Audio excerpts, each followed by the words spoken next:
On the 25th of April 2015, a huge earthquake shook Nepal.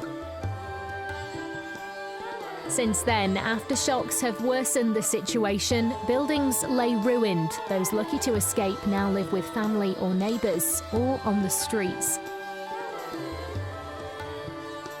I've been invited here by Preston Charity Deafway to see what life is like post-earthquake for the people of Nepal, specifically deaf people. The charity's working to ensure every deaf adult and child in the country has access to education. The earthquake and the more recent fuel crisis is making that more difficult than ever. David Hines is the chief executive of Deafway. He's here to look at how the earthquake damaged the charity's projects in Nepal and weigh up how much money needs to be raised back home in the UK to fix it. Our first trip was to the village of Kirtipur, where people are very much still seeing the effects of the natural disaster. Maina is deaf. She's one of many adults who've been given access to sign language, education and friends through Deafway's Older and Vulnerable Deaf Persons project.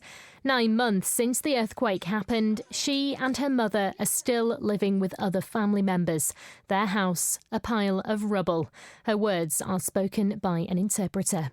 The two, the mother and daughter, they used to live in this house, and after this earthquake, the first floor, the slab of the first floor just came like, and it was situated like a slope.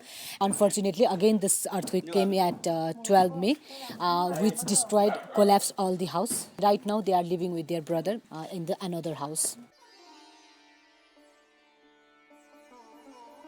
It became apparent very quickly on this trip that material possessions really don't mean that much. Having family is far more important.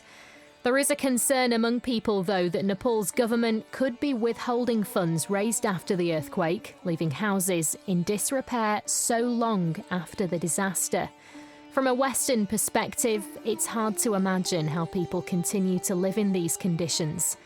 But there's a great resilience here, and the deaf community in particular struggled to get information about help in the aftermath of the quake, with news outlets all tailored towards hearing people. But their spirits remain high, and they're extremely proud to be deaf. These are people that wouldn't have had any method of communicating if it wasn't for Deafway's work to teach sign language. And so, in a time of struggle, they remain grateful for the friends and the education they might not have had thanks to a Lancashire charity.